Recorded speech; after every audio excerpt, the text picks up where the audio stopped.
Oh yes, welcome back to Marvel Contest of Champions News. It's your Wednesday edition of the news. Lots of stories to go over, some I missed from Monday, apologies, but yes, I'll talk about that in a moment. Let's roll into it. I want to kick off the news by shouting out two fantastic videos. The first one being this one by Ankit Sharma, link is in the description below. It just showcases the way that you can use an awesome ghost in order to get through the Combat Clash, the Captain Marvel event, which you know, some people are doing, some people have done, and some people are kind of thinking about chapter 2.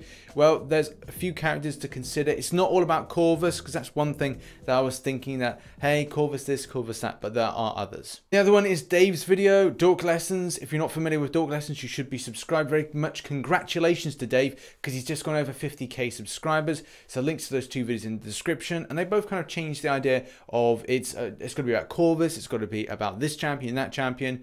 So this is really good. So go and take a look and also give a watch. And also share it with your friends, share it with your mama, and share it with, I don't know, maybe someone that plays Marvel Contest of Champions in your family. It doesn't have to be those people. Just share it, for God's sake. Next up, when we're back in the forum, I've got a bit of an apology to make. I completely skipped over the BSery that came from the timers refreshing for dungeons. Yeah, I missed it. Sorry. What's really frustrating is the amount of timer refresh. 92 hours for a 5-star, 80 unit spend. You know, it's not great. 92 hours is a long ass time, and I think before we were only looking at about 24 or 48 hours. I can't remember, but it's kind of annoying to see this as well.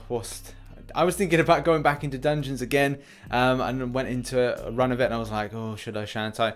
I probably will, but this may be the last time I ever do dungeons, especially if there's going to be stuff like this pulled. Just gets a lot of support with the comment here, and it's like, well, what can you really say? Make a bad thing worse. I appreciate this meme, by the way. This was nice to see this just float in and out of this little particular forum post. And as of yet, Kabam have not responded to any of this. I do think it would be good for them to respond, or at least see it or acknowledge it. But as well, maybe look to just switching it back for those timers. At the end of the day, they want people to grind out dungeons. If you don't want people to do that, don't do stuff like this. It's pretty logical. Player base want to be able to have a fun and interactive experience with dungeons, and so far I don't think they're really getting it. There's some positives to it, and great, when they first started doing dungeons it was a great idea, but slowly has kind of felt that it's going a bit stale, or it's a case of like popularity isn't there for a lot of players. And yeah, there are some that still avidly play it and like, hey, yeah, we absolutely love it. I don't think they're going to love those timer refreshes. And this is a new poll that I kind of saw in the forum, and I was like, do you know what, I like this. Hamin actually features a few of his kind of like stuff from time to time. He posts stuff on the forum, and this is quite cool to see. Quite like this Hamin, by the way. He does actually ask me which I'm voting for, but the question is, what is the most overactive type of post that you will see in the forum, or ones that, I don't know, maybe you like to see? And as you can see, overwhelmingly, it's all about the missing rewards, which is something that I voted for. That was where I casted my vote. I was like, do you know what? It's all about the rewards for me. It's just, I know Kabam will try and get those rewards to you, but the fact if we go like, summon advancement, where's summon advancement? My Twitter blows up every time I hear, where's summon advancement, summon advancement, summon advancement. And it's like, do you know what? They'll probably get to like give you those rewards, but on their terms. Not on your terms. Next up, and the beta is in full swing, especially if you're Spidergwen. Shouldn't even bother with terrible jokes.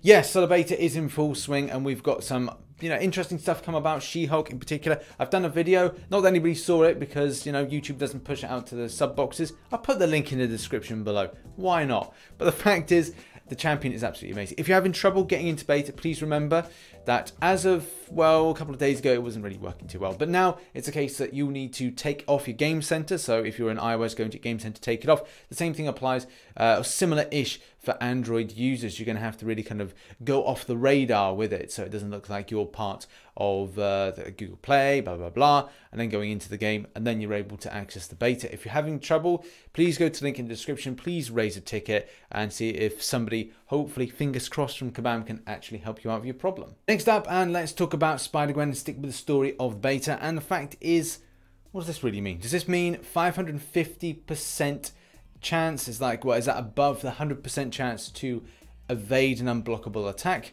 It's very hard to tell. Some people have rationalized this to being a sort of percentage of each hit. Some people have likened this to a typo.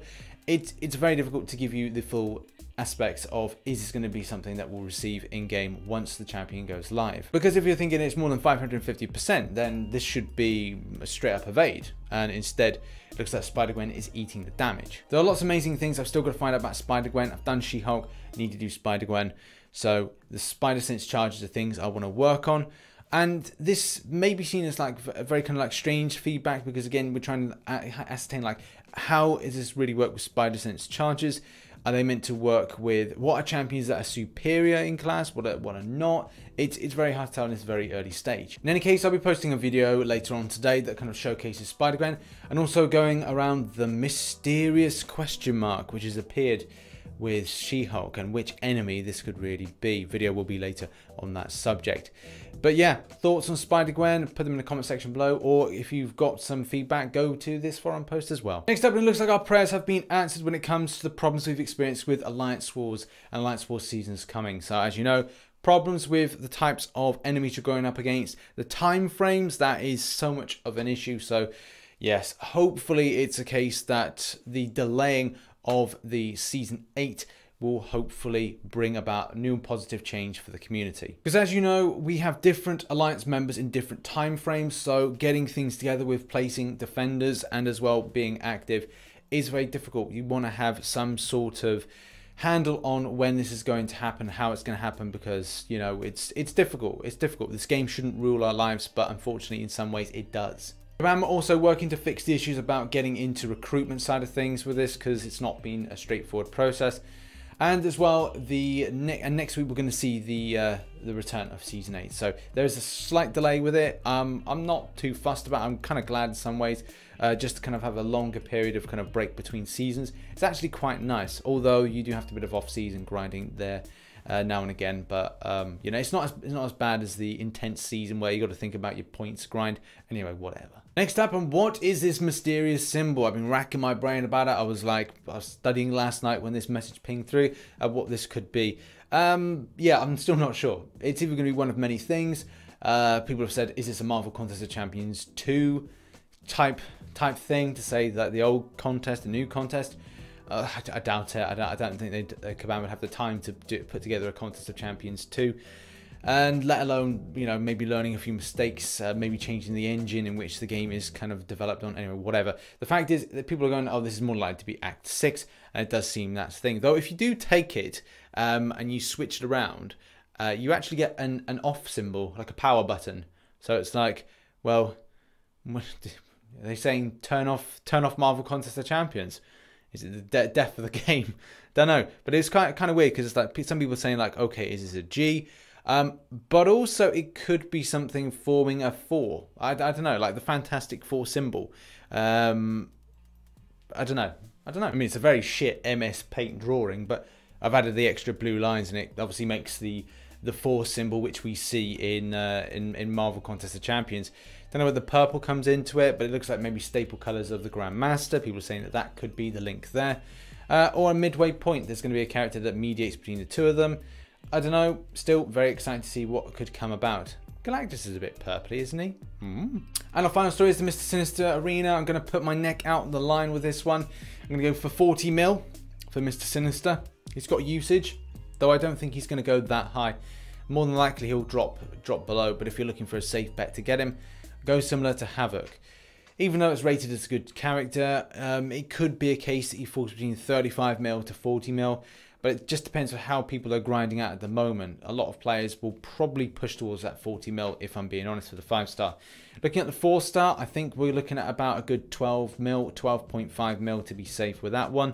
And when it comes to Vulture, I think a good 1.9 mil will be absolutely fine, though I do see that dropping down to probably about 1.8, especially if you consider the way that people grinded out for Yondu recently, and that was mainly like a 1.7, 1.8 safe margin. So yeah, 1.8, maybe 1.9 to be absolutely safe for that particular character if you want to get him. So thank you very much for watching this edition of Marvel Contest of Champions news. If you enjoyed the news today, hit that like button and subscribe for more Marvel Contest of Champions based content. Make sure to catch a live stream most days at 1900 hours GMT, and at the same time make sure to support the channel. If you want to join and become a member, please do, and support the Discord. If you want to reach out and Discord, then we've got loads of things like video suggestions, we've got chat. Yes, and it's good banter at times. So yeah, drop into the Discord and have a chat. Thanks so much for watching, and I'll catch you in the next one. Bye bye for now.